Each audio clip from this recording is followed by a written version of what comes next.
অভিশপ্ত শয়তান থেকে আল্লাহর নিকট আশ্রয় চাই। শুরু করিতেছি দয়াময় পরম দয়ালু আল্লাহর নামে। সম্মানিত ভিউয়ার্স, দয়াময় আল্লাহর পক্ষ থেকে আপনাদের সকলের উপর শান্তি বর্ষিত হোক।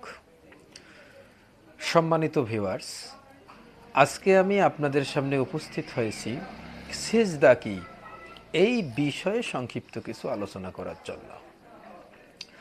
সাধারণত আমরা সিজদা সম্পর্কে যতটুকু জানি, যতটুকু বুঝি, যে মাটিতে মাথা নত করাই হচ্ছে সিজদা, বা তাজিম বা সম্মান করাটাই হচ্ছে সিজদা।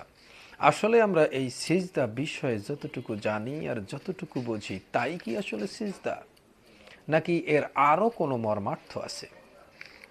আসুন দেখি এই সিজদা বিষয়ে কুরআন আমাদেরকে কি বলে। সম্মানিত ভিউয়ার্স, দয়াময় আল্লাহ আজকে আমাকে আপনাদের সামনে উপস্থিত হয়ে কথা বলার জন্য যে তৌফিক দান করেছেন, তার জন্য দয়াময় আল্লাহর নিকট শুকরিয়া জ্ঞাপন করছি। সমস্ত প্রশংসা জগৎসমূহের প্রতিপালক আল্লাহর জন্যই, যিনি সকল সৃষ্টির রব। সুজুদ বা সিজদা আরবি শব্দ। এই শব্দের অর্থ কেউ করেছেন মাথা নত করা, আবার কেউ বুঝিয়েছেন মাটিতে লুটিয়ে পড়া, আবার কেউ বুঝিয়েছেন তাজিম বা সম্মান করা। আসলে এই শব্দের মর্মার্থ কি এটাই, নাকি এই শব্দের মর্মার্থ আরও কিছু আছে? আজকে আমরা এই বিষয়ে কুরআন থেকে দেখব যে আসলে এই সিজদা বিষয়ে দয়াময় আল্লাহ কুরআনে কি বলছেন। দয়াময় আল্লাহ সূরা মুমিনুন এর ৬৮ নং আয়াতে বলছেন, তারা কি এই বাণী নিয়ে চিন্তা ভাবনা করে না? কুরআন আপনি যে শুধু পাঠ করবেন, পাঠ করেই যে কুরআনের সব মর্মার্থ বুঝবেন তা কিন্তু নয়। দয়াময় আল্লাহ বলতেছেন, তারা কি এই বাণী নিয়ে চিন্তা ভাবনা করে না? অবশ্যই কুরআনের সঠিক মর্মার্থ বুঝতে গেলে আপনাকে কুরআনের এই বাণীগুলো নিয়ে চিন্তা ভাবনা করতে হবে। কুরআনের এই বাণীগুলো নিয়ে চিন্তা ভাবনা করেই আপনাকে কুরআনের সঠিক মর্মার্থ বুঝতে হবে। আর এই সঠিক মর্মার্থ বোঝার জন্য দয়াময় আল্লাহ সূরা নিসার ৮২ নং আয়াতে বলছেন, তারা কি কুরআন নিয়ে গবেষণা করে না? যে তারা কি কুরআন নিয়ে গবেষণা করে না? আসলে এই কুরআন গবেষণা করার জন্য দয়াময় আল্লাহ কিন্তু নির্দিষ্ট কাউকে মনোনীত করে দেননি যে আসলে এই শ্রেণীর মানুষের কুরআন নিয়ে গবেষণা করা যাবে আর এই শ্রেণীর মানুষের কুরআন নিয়ে গবেষণা করা যাবে না। এই বিষয়ে কিন্তু আল্লাহ কাউকে নির্দিষ্ট করে দেননি, বরং আল্লাহ কুরআনে বলছেন এই কুরআন সমগ্র মানব জাতির জন্য। এই কুরআন নিয়ে হিন্দু, মুসলিম, বৌদ্ধ, খ্রিস্টান, ইহুদি যত আছে, মানব জাতি যাহা আছে, সবাই এই কুরআন নিয়ে চিন্তা ভাবনা গবেষণা করে কুরআনের উপদেশ গ্রহণ করতে পারবে। দয়াময় আল্লাহ সবাইকে দেখার জন্য যেমন চোখ দিয়েছেন, শোনার জন্য যেমন কান দিয়েছেন, ঠিক তেমনি সঠিক সত্য বোঝার জন্য, চিন্তা গবেষণা করার জন্য অন্তঃকরণ দিয়েছেন। কাজেই প্রত্যেককেই চিন্তা গবেষণা করেই কুরআনের সঠিক মর্মার্থ বুঝতে হবে। সিজদা শব্দটি কুরআনে প্রথম আসে সূরা বাকারার ৩৪ নং আয়াতে।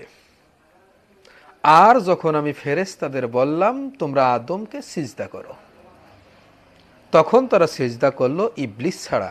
সে অস্বীকার করলো এবং অহংকার করলো, আর সে হলো কাফিরদের অন্তর্ভুক্ত। এই সিজদা বিষয় যে আয়াতটি, এই আয়াতটি সবার প্রথম আসে সূরা বাকারার ৩৪ নং আয়াতে। এখন বিষয় হচ্ছে, এই আদমকে সিজদা করার বিষয়টি কেমন ছিল? ফেরেশতারা কি আদমের কাছে মাথা নত করেছিল, নাকি ফেরেশতারা আদমের কাছে মাটিতে লুটিয়ে পড়েছিল, নাকি ফেরেশতারা আদমকে তাজিম বা সম্মান করেছিল? আসলে সেই সময়ে ফেরেশতাদের সিজদা কি ছিল? এই বিষয়ে এখন আমরা যদি বুঝতে যাই, তাহলে আমাদেরকে যেতে হবে আদমের এবং ফেরেশতাদের ওই সময়ের ঘটনাতে, যে আসলে ওই সময় কি ঘটনাটা ঘটেছিল সিজদার বিষয়ে। তো ওই ঘটনা, ওই সময়ের ওই ঘটনা দয়াময় আল্লাহ সূরা বাকারার ৩০ নং আয়াতে বর্ণনা করতেছেন। তিনি বলছেন, আর স্মরণ করো যখন তোমার রব ফেরেশতাদের বললেন, নিশ্চয়ই আমি জমিনে একজন খলিফা সৃষ্টি করতে যাচ্ছি। দয়াময় আল্লাহ বলতেছেন, আমি জমিনে একজন খলিফা সৃষ্টি করতে যাচ্ছি। কে এই খলিফা? কেনই বা এই খলিফাকে সৃষ্টি করতে হবে? খলিফা আরবি শব্দ, এর বাংলা অর্থ হচ্ছে প্রতিনিধি।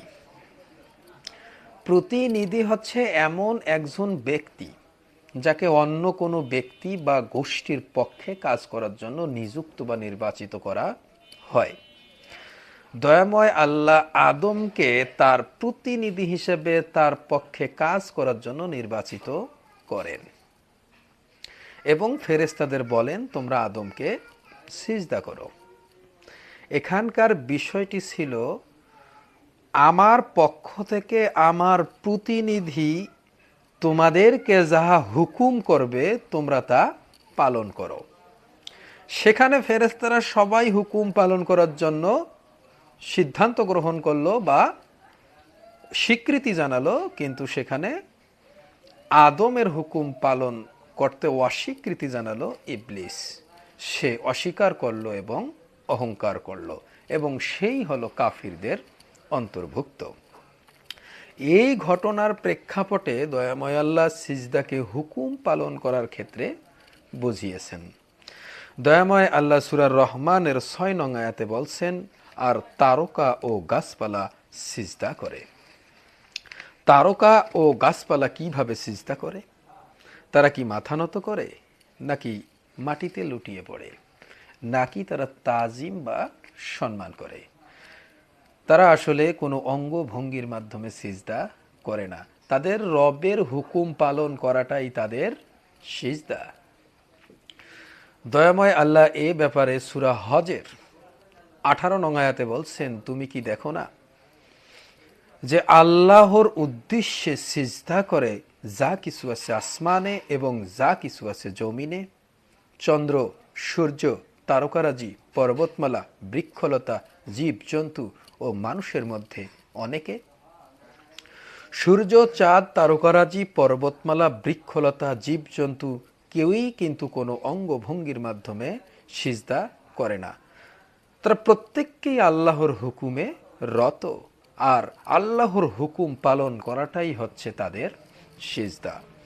দয়াময় আল্লাহ বলতেছেন, এই হুকুম পালনকারী, এই হুকুম প্রতিষ্ঠাকারী মানুষের মধ্যেও অনেকেই আছে।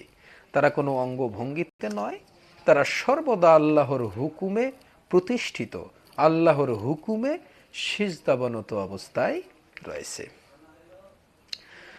কুরআনে সর্বমোট ৪৮টি সিজদা বিষয়ে আয়াত রয়েছে।